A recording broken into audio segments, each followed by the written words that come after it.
ẹni tó lọ hajj èrè pọ̀ débi pé bàbá mọ̀ àkọ́rí owó wa báyìí ọlọ́run náà bá kúrò.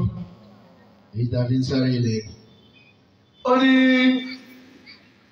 dáhùn máa torí dúlé máa orí. وإذا أردت إرادتي ظفرت يداك بما تريد ظفرت يداك بما تريد ذر ما تريد لما أريد وإذا أردت إرادتي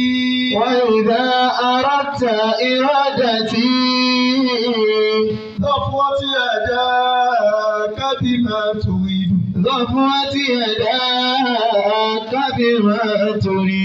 ọlọ́run ní sọ pé dáúdà tùrídù límẹ̀ àkùrídù.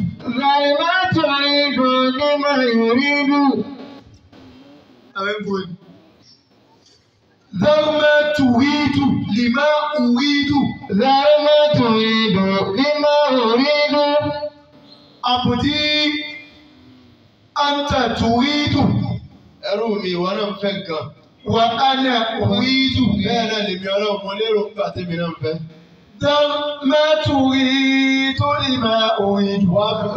ما تريد لما أريد ojú kòkòrò rẹ kó mọ bẹ lábẹ́ ohun tèmi bá ń fẹ́. bá a ṣe dé ìyàrá yìí a máa fẹ́ gẹ̀ nǹkan ọmọ wù wá ọlọ́run gan sì fẹ́ gẹ̀. ọlọ́run wa ń sọ fún wa pé gbogbo ohun tá à ń fẹ́ dáàbò fílẹ̀. má tùrídù gbogbo ohun tó ń fẹ́ fílẹ̀. Lima uridu. Fílẹ̀ fún tẹ́mi ọlọ́run fẹ́. Ọlọ́run ní ilé òwú ẹ̀kọ́, òwú ẹ̀kọ́ rálẹ̀, òwú ẹ̀kọ́ rọkọ̀. Àwọn sọ fún ẹ pé hajj pàtẹ́tẹ́. Gbogbo owó tó fi rálẹ̀ tó fi kọ́lé wá kó lọ́bọ́lọ́ kó lọ sí hajj. Ó ti fi ohun tó fẹ́ lẹ̀ fún ohun tọ́lọ́run fẹ́. Ọlọ́run ní ohun tó ń fẹ́ lọ́dọ̀ wa ní ká máa fi ohun tá a fẹ́ lẹ̀ fi tẹ̀lé ohun tó ń pa wá láṣẹ. Àmọ́ lọ́jọ́ ìdá àwọn ọ̀tà ìrọ́dá tí tó bá lọ fẹ́ ohun tẹ́mi ọlọ́run fẹ́ lọ́fọ́ tí àdé àgbà bí máa torí dùn gbogbo ohun tó ń fẹ́ ló padà rí. Gbogbo ohun tó ń fẹ́ tó wá torí ẹ̀ ó fi ilẹ̀ fún tọ́lọ́run. Ọlọ́run ní ohun tó ń fẹ́ yẹn ọ̀hún rí yóò pé. Yẹn ń gbé bàbá gbọ́ràn fọlọ́run ohun tí ń jòfin ọlọ́run bàbá ti ń tẹ̀lé tá a mọ̀ wípé eléyìí ló ń ta fẹ́ ni ṣùgbọ́n a mọ̀ wípé ọlọ́run ọba òun lọ́ba tó dá wa èrò kan bẹ lọ́dọ̀ ọlọ́run lórí tiwa ká fi mo fẹ́ tiwa ká gbé lẹ̀ táwa tẹ̀lé tọ́lọ́run bàbá ti tẹ̀lé òfin ọlọ́run gbogbo ohun táwa fẹ́ máa lé ní tẹ́lẹ̀ ọlọ́run bá wa tó gbogbo ẹ̀ nírọ̀rùn. Àwọn àníyàn táwọn fi ń lọ Mẹ́kà ẹlòmíì ọ̀pọ̀ èèyàn ló lọ Mẹ́kà lọ́wọ́ nígbà yìí tó wá ní ẹ̀ tó fi kó lé. Àníyàn ni ò dáa.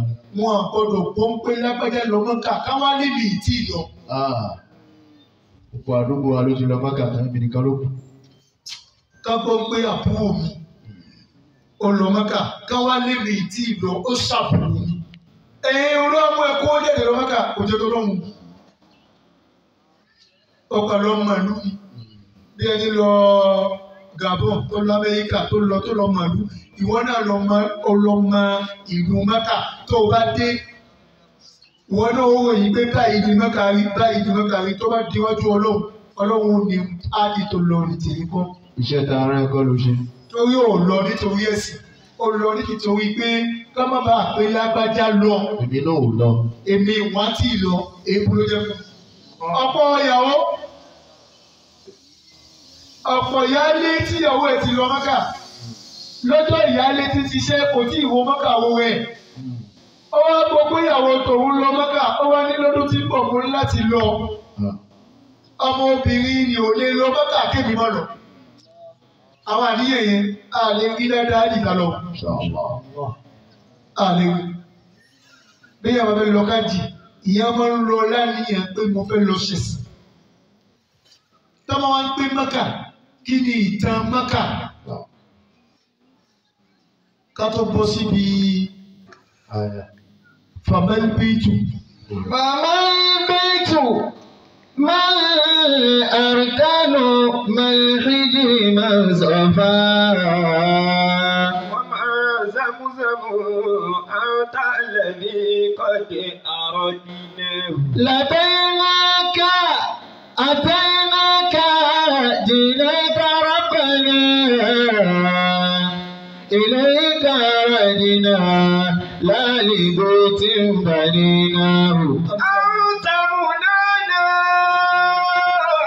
وأنت غاية سؤلنا وأنت الذي الدنيا وأخرى أردنا وأنت الذي الدنيا وأخرى أردناه.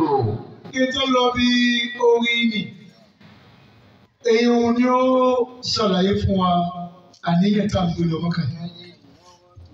Kí ìlú wo ni ìlú Mẹ́kà? Kí ni ìtàn Mẹ́kà? Ó yẹ ká pa ìtàn Mẹ́kà ká lè mọ àwọn àtàjẹ́ mùsùlùmí. لقد أحب الله بقعة من الأرض. Ààyè kan bẹ lẹ́yìnlẹ̀ tọ́lọ́hun nífẹ̀ẹ́ sí ààyè ni jù. Tó ṣe pé kò sáàyè kẹ́ tọ́lọ́hun tún fẹ́ràn ju ààyè ni lọ lórílẹ̀ ayé.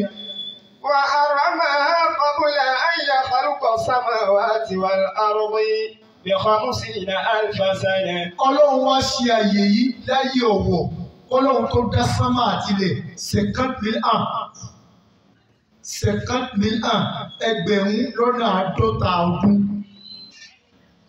Ọlọ́run tó dá sánmà, Ọlọ́run tó dá lẹ̀. Ìsàlẹ̀ Ọlọ́run ti ṣe ààyè tá à ń sọ yìí, Ọlọ́run ṣe é láyé ọ̀wọ̀. 50,000 ans, 50,000 years. Kọ́lọ́hun tó dá sánmà àti ilẹ̀, Ọlọ́run ti ṣe ààyè náà, ó ti ṣe ní ààyè ọ̀wọ̀. فلما خلق السماوات والأرض. Nígbà tọ́lọ́run wá dá sánmà tó wá dá ilẹ̀. وكان تحريم هذه البقعة مكتوبا عنده في اللوح المحفوظ. Ọlọ́run ti kọ sínú Lawhil Mahfuz lọ́dọ̀ rẹ̀ pé ààyè kan bẹ́ o ààyè ọ̀wọ̀ ni ó ti wà kíkọ lọ́dọ̀ Ọlọ́run. بقيت هذه البقعة ما شاء الله أن تبقى. Ọlọ́run tọ́jú ààyè ní síbẹ̀ ó sì wà bẹ́ẹ̀ bẹ́ẹ̀ láyé ọ̀wọ̀ náà ó sì wà bẹ́ẹ̀. من أول البشرية إلى أن ظهر إبراهيم الخليل. من أول البشر láti ìgbà tọ́lọ́run ti dá Ànábì Ádámà. Ọlọ́run ṣe ààyè náà láyé ọ̀wọ̀ ó sì wà bẹ́ẹ̀ títí ọ̀pọ̀ ọdún ọ̀pọ̀ ìgbà ọ̀pọ̀ àsìkò Ọlọ́run tó wá dá Ànábì Ibrahim. فأمره الله تعالى أن يرحل من الشام إلى هذه البقعة. Ọlọ́run wá pa á láṣẹ pé ayé ọ̀kadà kó ìrìn àjò kó kó nílùú Ṣáà. Ìlú Ṣáàmù ni Ànábì Ibrahim wà, òun àti ìyàwó àgbà tí ń ṣe Sárátù. Sárátù tí ò bímọ tó wá ń sọ fún Ibrahim pé gbogbo ohun tó dẹ́wò lára mi títí o fi dógbó yìí tọmọ ò jáde kì bá dáa kó dẹ́wò lára ọmọ ọ̀dọ̀ tí ń ṣe Ájárà. Ó dẹ́wò lára ọmọ ọ̀dọ̀ wa lóyún owú dé. Nígbà tó wú dé Sárátù ó sọ fún ọkọ ẹ̀ pé baálé mi Ájárà sọmọ fẹ́ wú ni. Ó ní bẹ́ẹ̀ ni gàlẹ́gàlẹ́ tí wọ́n pọ̀ nísì. Ó yẹ kí ìyà tó wà láàrin ẹrú àti ìyàwó kí ló ń fẹ́? Ó ní ohun tí mò ń fẹ́ ni ká wá ẹ̀wọ̀n kan sí lọ́hùn, ẹ̀wọ̀n ká fi sí lọ́hùn tán bá ti rí ká lè bàbá ẹ̀wú lélẹ́yìí. Èmi lójúlówó ìyàwó. Ànábì Ibrahim ó sì gbọ́n sí ìyàwó ẹni náà bá fi ẹ̀wọ̀n náà bá fi sóhun Ájárà. Nígbà tí ó bá múra tó bá wá fi ẹ̀wọ̀n sọ́hùn ẹ̀wọ̀n ni mo wá ń di ẹwà ìtànṣẹ́nu èlòbíṣẹ́nu nígbà tó yá sábàtì wípé ó tún yá ìfikún ọ̀dà ó yẹ kẹ́ lù létí kẹfì nǹkan mi kẹfì ìrìsì létí kí wọ́n lè mọ̀ pé ẹ̀wù níṣẹ́ náà máa lu etí ẹ̀ méjì wọ́n fi ìrìsì ló wá tún dé wà ìhun ló bí jẹtí bẹ́ẹ̀ nígbà tó wà bẹ́ẹ̀ ó bí ó di ẹni tí ìlò retí ó di ẹni tí ń lo sẹ́ẹ̀lì ẹwà ń dé sí ó wá bímọ nígbà Ájára bímọ owó Sárátù owó ẹ̀kọ́ Ọlọ́run wá pàṣẹ fún Ànábì Ibrahim lórí apọ̀ lóhun ní kankan tó fẹ́ ṣe láàyè kan tó ti ṣe láàyè ọ̀wọ̀ àmọ́ kí ni ó mú Ibrahim kó lé ìṣẹ̀lẹ̀ kan náà ní ó sáfà ẹ̀yà yà Ọlọ́run ti mọ̀ pé ilẹ̀ ni ó dára sí ó ti mọ̀ pé ilẹ̀ lágbẹ̀ẹ́ ló gbèsè ayé tó ti ní mílíọ̀nù kọ̀dákẹ́dákún wọ́n fi rádùn ìdùnkún ó ti ṣàdéhùn pọ̀ wọ́n dá wa padà sí ilẹ̀ ó sì lọ́ọ́ dá wa sí sámà àmọ́ ṣẹlẹ̀ kan ni ó mú wa kó ní sẹ́mọ̀ wá sí ilẹ̀ ló bí kí Ádámù ṣe Ọlọ́run kó jẹ èso ká lè di ẹ̀dá eré ilẹ̀ ìṣẹ̀lẹ̀ tó mú Ọlọ́run wá pa Ibrahim láṣẹ kó rìnrìn àjò kó nílé Ṣám fi wá sí ààyè tá à ń sọ yìí òun ni owú jíjẹ Sárátù lérí Ájára. وأن يأخذ معه والده إسماعيل. Ọlọ́run wá ní ó rìnrìn àjò kan nísìnyí ìrìn àjò tó rìn ni ó gbé ọmọ ẹ̀ tí ń ṣe Ismail ó gbé dání. الذي جاءه على حين كبر من سنه. ọmọ tó ṣe pé lẹ́yìn tó dogbo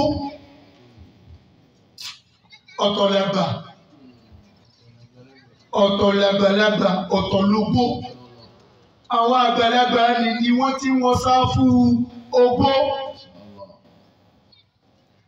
Ànábì Ibrahim kó tó bí Ismail ó ti dogbo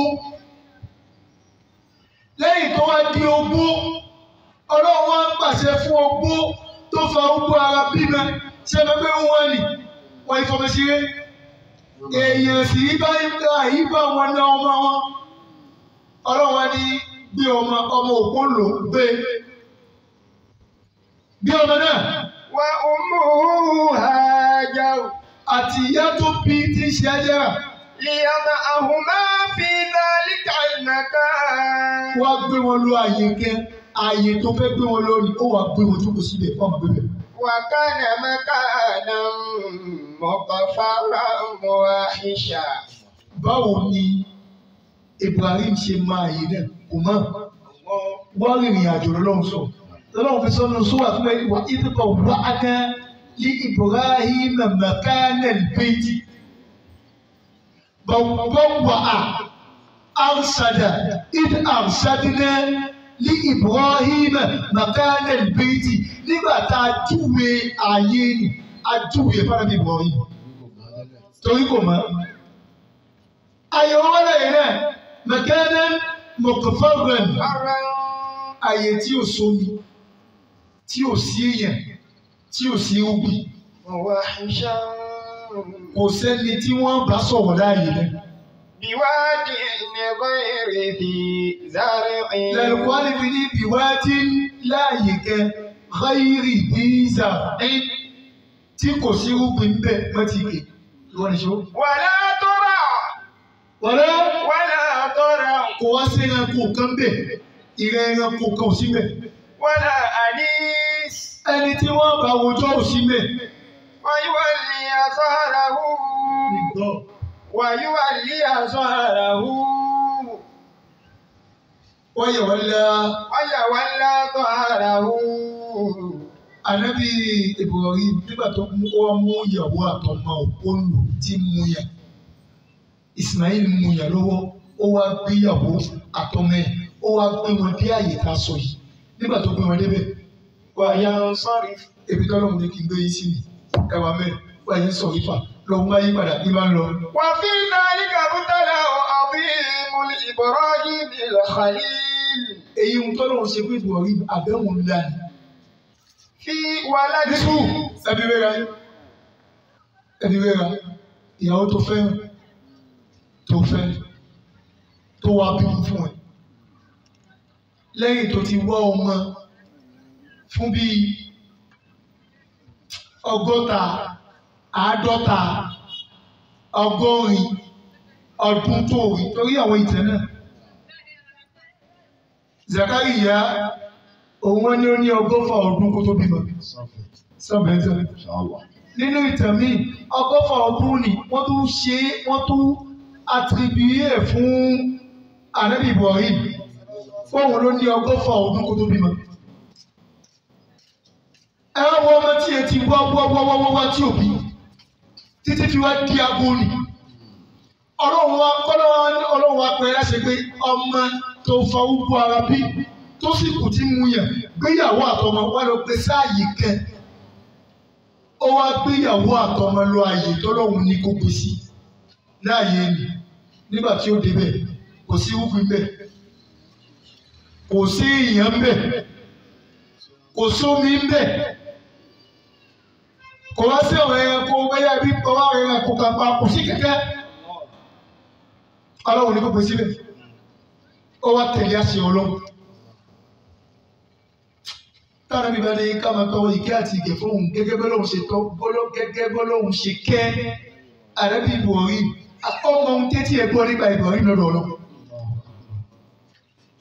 Tóun náà tí Ànábì Muhammad bá ń fi ti Ànábì Ibrahim tọwọ́ ó ní ohun tó gbọ́. Ànábì Ibrahim nínú kó gbà fọlọ́hun ló bá gbéyàwó àtọmọ ló bá gbé wọn síbẹ̀ ló bá yí padà. Nígbà tí ó yí padà. يتركه وهو مشتاق إليه جدا. Wọ́n ní ọmọ tí ń wá tó kì í ṣe pé ó ń dènà ọmọ náà kẹ́ Ọlọ́run ní kò lọ́gbọ́n ọmọ náà kalẹ̀. فقد جاءه بعد هذه السنوات الطويلة. Ọmọ tó wọ́ ba lẹ́yìn ogbó lẹ́yìn tó da ogbó ọmọ tó bí pọ̀lú ogbó ara Ọlọ́run ní kò gbé kalẹ̀. التي عاشها بلا ولد. Lẹ́yìn tó ti lo ọ̀pọ̀ ọdún láyìí lọ́mọ. ليتركه في مكان. Ọlọ́run wá ní kó lọ fi ọmọ nílé sáàyè kẹ́. ظاهر الأمر أنه هلك. Èyí tó wà bẹ́ẹ̀ ni pé ó ti pa òun ìṣẹ́pẹ́ àṣẹ tọ́lọ́run pa á ní àṣẹ tí ó pa òun. Tábà wò tábà gbé sọ́dọ̀ ní kí lọ gbọ́ ọmọ sáàyè kẹ́. Á ní wà kẹ́sì òwe ó léwu gẹ̀ kí gbọ́ ọmọ síbí tẹ́bí bá dé kọ́ ta ni ó fún yẹ. Tí nǹkan bá ṣe ta ni ó fi gbé. Wàhálà bá dé níbo ni ó gbà. Ọlọ́run wa pa á láṣẹ fọmọ náà lè síbẹ̀ ọmọ àtìyàwó fi wọ́n lè bẹ̀. وليست هذه هي الابتلاء الوحيدة للخليل في إسماعيل. Àdéhùn yìí kéré nínú àdéhùn tọ́lọ́run fi kan Ànábì Ibrahim lẹ́yìn Ismail. فستكون هناك ابتلاءات أكبر. Wàhálà kẹ́tù àwọn adúrú tó tún ju èyí lọ tọ́lọ́run fi kan Ànábì Ibrahim. بذبحه. Òun ni àṣẹ pé Ọlọ́run tún pa aláṣẹ pé tún pa àìsàn yìí múlẹ̀. ولا الخليل ظهره لأحب الناس إليه. Nígbà Ànábì Ibrahim tó gbé wọn níbẹ̀ wọ́n là ló bá kọ̀ yìí sí wọn. Ó kọ̀ yìí sí ẹni tó fi nífẹ̀ẹ́ sí jù lọ́mọ ẹni tó fi fẹ́rẹ̀ jù níyàwó ó kọ̀ yìí sí. فقالت هاجر.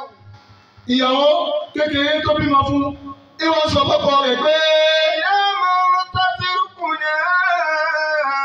ta ló fi wálé fún ó fẹ́ tu wálé ó fẹ́ máa lọ ta lẹni tó fẹ́ fi wálé fún.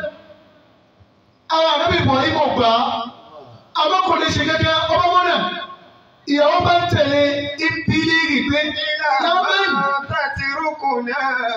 ta ló fi wálé fún sí lọ ọmọdé mo gbé dání kò sábà ó fi mí lọ sí ma lọ tàbí wàhálà bá dé tani kí n gbé.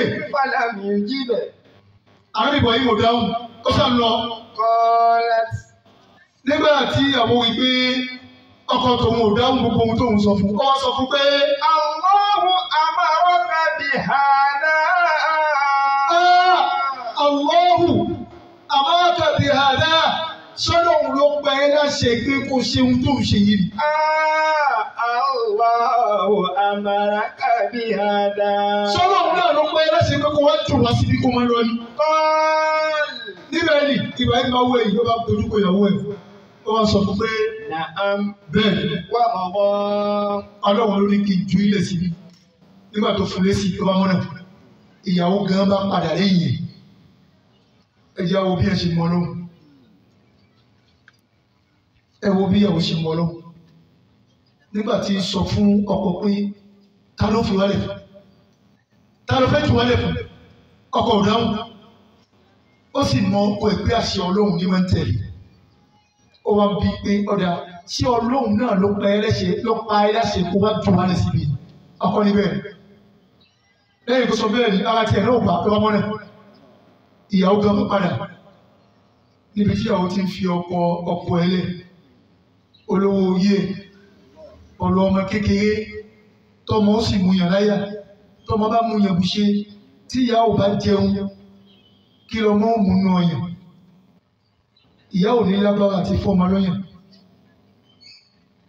ọmọ gan-an tó bá di pé ìyá ò ń jẹjẹ mọ́ sí wàhálà òde tàlá pé kó gbà wá èyí tó kéré jù lómi tá a tẹ̀ mú tá a fi gbáyé torí àlùkò sọ pé jà áyínà mínà má ìkúlẹ̀ sí ìnà hayè gbogbo ohun tí o bá ṣẹ̀mí láyé yóò ṣẹ̀mí látara omi kò sí abẹ̀mí kan tí ó ń pè owó yọ tó omi kó nù gbèsè ayé tó kò lè lo ayé ṣọlẹ bómi jà fẹjọ mẹ́ta má mú mi má wẹ̀ mi tẹ̀fẹ́ lo omi fẹjọ mẹ́ta ò fẹ́ wẹ̀ tó bá tọ̀ ò fẹ́ tàǹbà tó bá gbèsè ò fẹ́ tàǹbà ó mọ̀ lòwe. Ó sì ní mú owó ohun tí ó ṣẹlẹ̀ sí ẹ. Ọjọ́ náà ló mọ̀ pé ìwẹ̀ táwọn wẹ̀ tá à ń dami sára. Omi nìkan nù nǹkan ti torí gbogbo omi tá a fi wẹ̀ kó ní padà bọ́lẹ̀. Èyí tí wọnú ara pọ̀ torí ara wa ní àwọn kòtò kéékèèké tí ń gba omi. Àmọ́ ìmọ̀ wa kéré síbẹ̀ láàfin mọ̀. Lọ́gbọ̀n tó sí ìbádọ́ ìrìn àṣẹ rẹ̀ yìí. Ìṣó. Du'a'u Ibrahim al-Khalil li Makkah. Nígbà tó bí Ibrahim tó gbé wọn kalẹ̀ bẹ́ẹ̀ ló bá lọ nígbà tó lọ tó wá yà tó débi pé ó wọ ẹ̀yìn kò rí àwọn kò wọ́n mọ́mọ́ ó wá tọ́ àwọn kékeré kalẹ̀ sí ààyè tó gbé ọmọ sí ṣé Ọlọ́run ti pa aláṣẹ náà wọ́n máa ní ọ̀rọ̀ Ọlọ́run sunmi sínú àwọn reclamation ni àyè reclamé ó sun mẹ́tù náà. Ó wàá béèrè fún un tó fẹ́ nísìn. Kì í ṣe pé ó máa sọ Ọlọ́run mo ti gbọ́ àmọ́ kí ló lè ṣe ohun tó sọ yìí. Ìwọ náà ó ṣe nǹkan báyìí fún mi o, ọ̀wọ́ Ọlọ́run kọ́ lè yí mu. Àrẹ́bìbọn yìí, ó sun mẹ́ta, ó gbọ́ràn pátápátá. Nígbà tó gbọ́ràn, ó wá bẹ Ọlọ́run fún ààyè náà. Falamma ikhtafa 'anil ansari. Nígbà àrẹ́bìbọn yìí tó lọ tó wẹ̀yìn, tó rí pé òun ò rí àwọn ohun ọ̀wá mọ́mọ́. Qada yad'u rabbahu. Qa'ada lọ́sọ̀. Qa'ada yad'u rabbahu. Lójókòó kó wá jókòó tó bá ní kọ́ọ̀dà ó tù. Qa'ada nígbà tó rí pé wọn à rí wọn mọ́. Ló bá jókòó.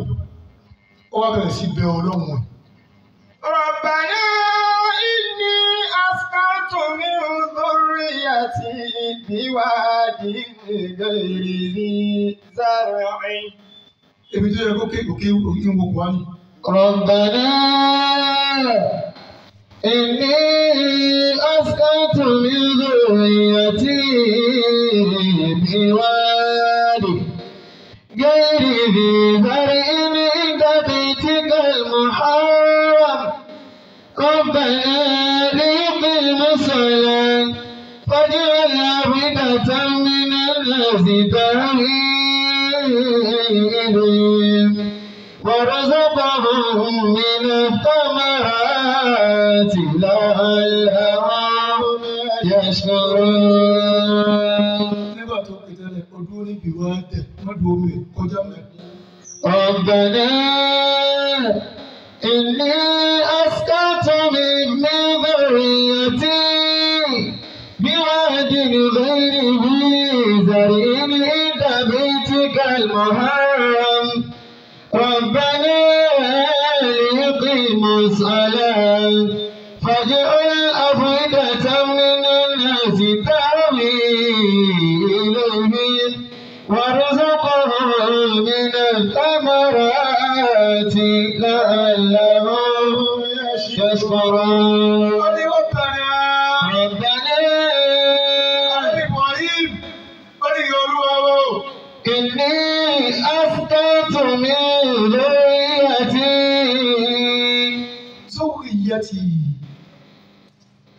ìyàwó mi ذريتي ọmọ mi ذريتي mo wá gbé wọn sáàyè kan. بواد غير زرع àyè tó ṣe pé tẹ́bí bá dé kò sí oúnjẹ tí wọ́n jẹ ń bẹ̀. عند بيتك المحرم lẹ́gbẹ̀ẹ́ ààyè rẹ tó jẹ́ ààyè ọ̀wọ̀. ìrọ̀lúwa ليقيموا الصلاة mo gbé wọn kalẹ̀ síbẹ̀ kí wọ́n lè máa ṣèjọ́sìn bó ṣe yẹ fún ìyá Ọlọ́run ni. فاجعل أفئدة من الناس تهوي إليهم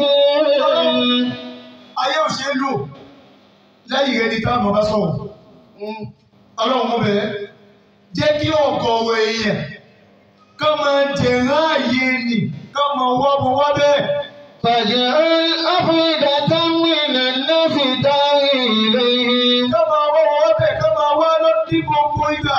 وارزقهم من الثمرات Ọlọ́run wọ́n ṣe ìjẹ ìmu fún wọn ṣáàsìkí fún wọn níbi irúgbìn.